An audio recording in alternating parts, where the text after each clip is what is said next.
बिस्मिल्लाहिर्रहमानिर्रहीम अस्सलामु अलैकुम वरहमतुल्लाहि वबरकातुहू। मैं मोहम्मद यूसुफ, आप हमारा यूट्यूब चैनल देख रहे हैं सियाल कलेक्शन पॉइंट। आज के इस टॉपिक में हम बात करेंगे कि जैंट सूट की प्रेसिंग जो प्रोफेशनल तरीके से होती है वो कैसे की जाती है। तो उसके लिए सबसे पहले आपने करना ही है कि आपने इस तरह 5 से पकड़ लेने के बाद आपने ये जो चिड़िया है ना, इससे आपने 4-5 इंच यानी कि हट कर आपने नेफे से पकड़ लेने के बाद आपने इसको इस तरह करके बिछा लेना है। तो जब बिछ जाएगी तो उसके बाद आपने करना ही है कि आपने अपनी आयरन का जो टेम्परेचर है उसको आपने चेक कर लेने के बाद आपने पांचे की तरफ से आपने अपनी आयरन को यहाँ पे लगाना है। ठीक है जी। तो यहाँ पे जो हमारी नाली की सिलाई उसको सबसे पहले आपने निकालना है। तो फिर इसके बाद आपने जो हमारी आसन की सिलाई है उसको भी आपने इस तरह करके निकाल लेना है। तो या जब हमारी यहाँ पे सिलाइयाँ निकल जाएंगी उसके बाद करना ही है कि आपने यहाँ पे पाँचे को फोल्ड कर लेने के बाद आपने पाँचे की एक साइड पर आपने यानी कि आयरन को लगाना है। उसी तरह आपने पाँचे की दूसरी साइड पर भी आपने आयरन को इस तरह लगा लेना है। तो पाँचे पर आयरन लगाने के बाद आपने जो नाली की सिलाई निकाली थी ना उसको भी आपने अपनी जगह पर बैठा लेना है। ठीक है जी। इस तरह करके जिस जगह पर हमारी जो नाली है ना, नाली की सिलाई है, बैठेगी उस जगह पर आपने बैठा लेने के बाद इसके ऊपर आयरन को अप्लाई कर देना है। तो इसी तरह आपने शलवार की दूसरी साइड की नाली है उसको भी आपने इसी तरह बचा लेने के बाद आपने इसके ऊपर जो है ना आयरन को लगाना है। ठीक है जी। तो मैं जल्दी जल्दी आपको यहाँ पे आयरन लगा कर यहाँ पे दिखा देता हूँ कि आपने इस तरह करके आपने आयरन लगा लेनी है। इसी तरह आपने पाँचे के एक साइड पर आयरन लगानी है। इसी तरह आपने दूसरी साइड पर भी आपने इसी तरह आयरन लगा देनी है। 5-6 बार आयरन लगाने के बाद आपने जो अपनी नाली की सिलाई है ना उसको भी आपने उसकी जगह पर बैठाकर उसके ऊपर भी आपने आयरन को यहाँ पे लगा देना है।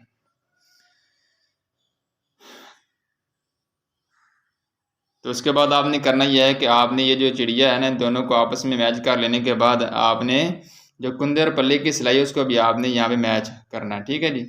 कुंदे और पल्ले की सिलाई ऑटोमेटिक मैच हो जाएगी जब आपकी चिड़िया दोनों जो है फ्रंट बैक की जब मैच होंगी तो ऑटोमेटिक जो है ना वो कुंदर पल्ले की सिलाई दोनों तरह की जो है बराबर हो जाएगी। तो उसके बाद आपने यहाँ पे जो कुंदे पल्ले की सिलाई है उसको भी आपने यहाँ पे निकाल लेना है। ठीक है जी। इस तरह करके आपने इसकी एक साइड पर आयरन को लगाना है। तो जब लग जाएगी तो उसके बाद आपने करना यह है कि आपने इसको पलटा लेने के बाद इसके ऊपर भी आपने आयरन को अप्लाई कर देना है। ठीक है जी। तो ये देख सकते हैं आयरन को अप्लाई करते वक्त आपने ये खास क्या रखना है कि जो आपके आयरन का टेम्परेचर है ना वो बराबर होना चाहिए। ठीक है जी। ज़्यादा तेज़ नहीं होना चाहिए, कहीं ये ना हो कि आपका जो है टेम्परेचर इस आयरन का वो तेज़ हो तो जिसकी वजह से आपका कपड़ा जल जाए। तो इस जगह पर आपने अपने कुंदर पल्ले की सिलाइयाँ बराबर कर लेने के बाद आपने ये जो पल्ला है इसके ऊपर भी आपने आयरन को लगा देना है। ठीक है। जिस तरह मैंने अपनी शलवार की एक साइड को जो मैंने आयरन लगाया है ना, इस तरह आपने शलवार की जो दूसरी साइड है ना ये जो वाला पोर्शन है इसको भी आपने आयरन लगा देना है। तो इस तरह आपने बराबर कर लेने के बाद कुंदर पल्ले की सिलाई के ऊपर आयरन लगानी है। ठीक है जी। तो जब आयरन लग जाएगी तो उसके बाद फिर आपने ये बराबर तरीके से यानी कि पूरी साइड पर आपने आयरन को अप्लाई करना है। इसी तरह आपने दूसरी साइड पर भी आपने इस तरह करके आयरन लगा लेनी है। तो मैं आपसे यह रिक्वेस्ट करता हूँ कि अगर आप हमारे चैनल पर नए हैं तो हमारे चैनल को सब्सक्राइब करें, साथ ही लगे बेल के आइकन पर प्रेस करें ताकि इस तरह की हमारी हर आने वाली न्यू वीडियोज़ का नोटिफिकेशन आपको सबसे पहले पहुँचता रहे। तो यहाँ पे आपने आयरन को अप्लाई कर लेने के बाद आपने कुंदे और पल्ले की सिलाई को बराबर कर लेना है। तो जब बराबर हो जाएगी तो उसके बाद आपने पल्ले के ये जो कॉर्नर है इस पर भी आपने आयरन को लगा देना है। तो जब ये हमारी आयरन यहाँ पे कंप्लीट हो जाएगी तो उसके बाद आपने यहाँ पे करना क्या है कि इन दोनों पोर्शनों को आपस में मैच कर लेने के बाद ठीक है जी, आपने अपने काउंटर के ऊपर इसको इस तरह करके बिछा लेना है। तो जब बिछ जाएगी तो उसके बाद करना यह है कि आपने आसन की तरफ से पकड़ते हुए आपने इसको इस तरह फोल्ड करना है। तो जब फोल्ड हो जाएगा तो आपने फिर इसकी 3 तहें लगा देनी है। ठीक है जी। 2 यहाँ पे हो गई और तीसरी ये वाली हो गई, यानी कि 3 तहों में हमारी शलवार जो है ना वो कंप्लीट हो चुकी है।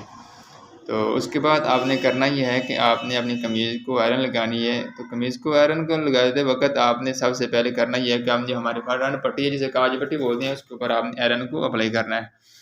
तो उसके बाद अगर आपका कलर होगा या बैन होगा तो उसके ऊपर आपने उसके यानी कि आगे पीछे ये दोनों तरह में आपने आयरन को लगा लेना है। जिस तरह करके मैं आपको आयरन लगा कर दिखा रहा हूँ। इस तरह करके आपने इस जगह पर भी आपने आयरन को लगा लेना है।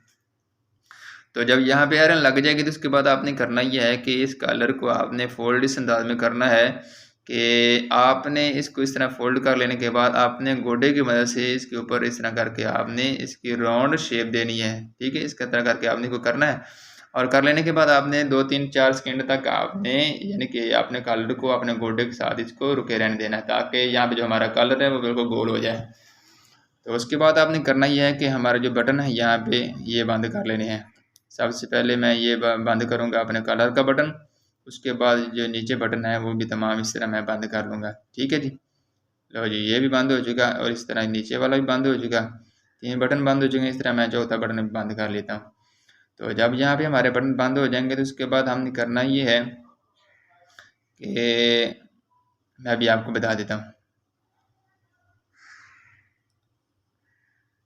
यहाँ पे आपने बटन बंद कर लेने के बाद आपने यहाँ पे कलर के ऊपर जो है ना वो एक मतलब फिर आपने आयरन को अप्लाई करना ताकि जो हमारी यहाँ पे फिनिशिंग है वो और मज़ीद बढ़ जाए। उसके बाद आपने करना ये है कि आपने बाजू को इस तरह बिछा लेने के बाद आपने ये जो बाजू की सिलाई है ना इसको भी आपने यहाँ पे निकाल लेना है।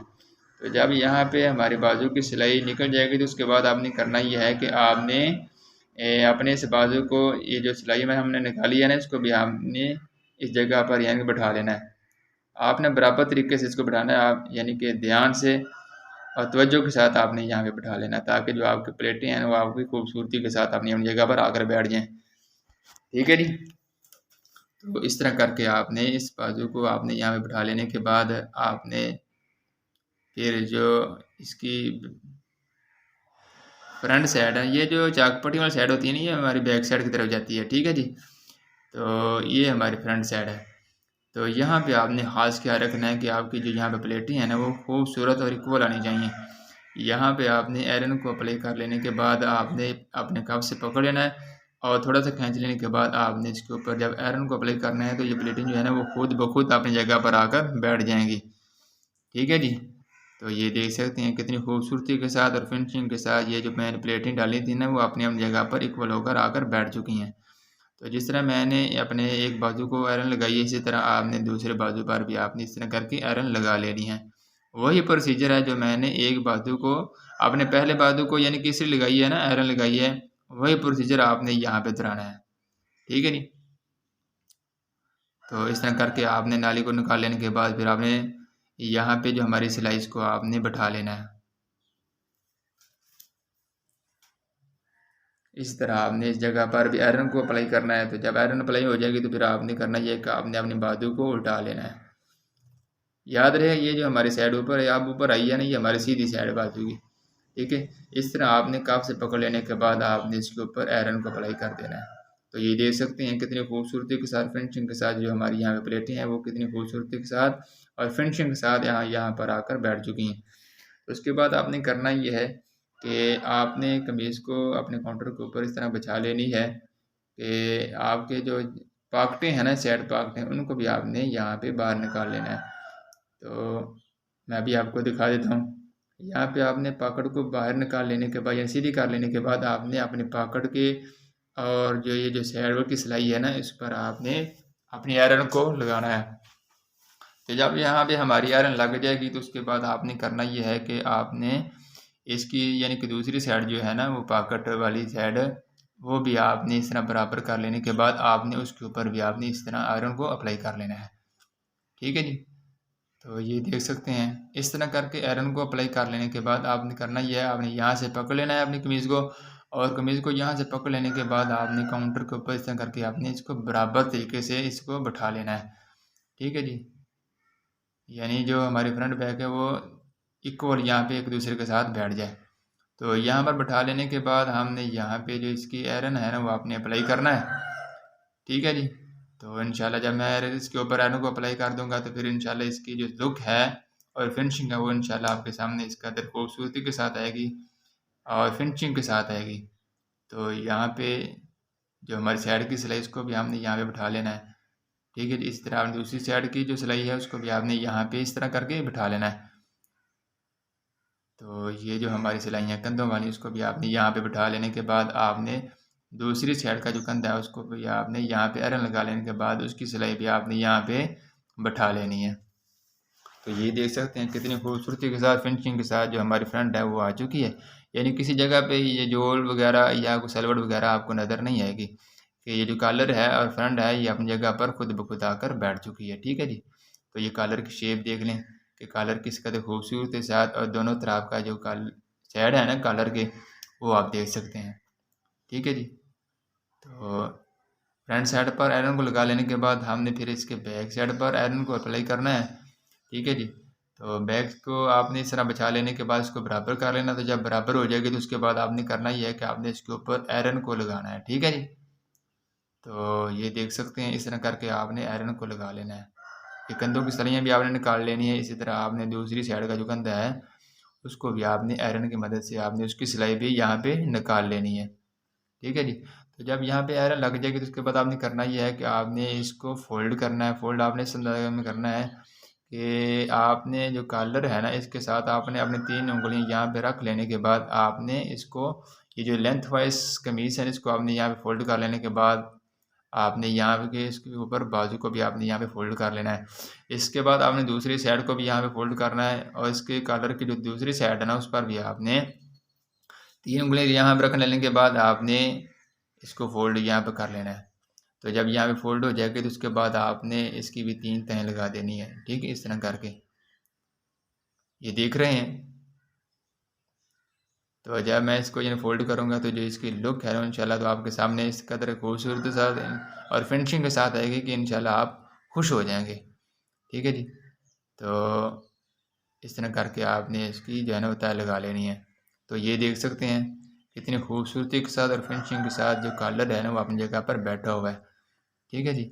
यानी कि इसके ऊपर किसी किस्म की जोड़ जाल जो है ना वो आपको नज़र नहीं आएगी। तो उम्मीद है कि आपको ये हमारी वीडियो अच्छी लगी होगी। अगर अच्छी लगी है तो इसे लाइक करें, दोस्तों के साथ शेयर करें, कमेंट बॉक्स में अपनी राय का इज़हार फरमाएं। मिलते हैं इंशाल्लाह किसी अच्छी सी नेक्स्ट वीडियो में। तब तक के लिए अल्लाह हाफिज़।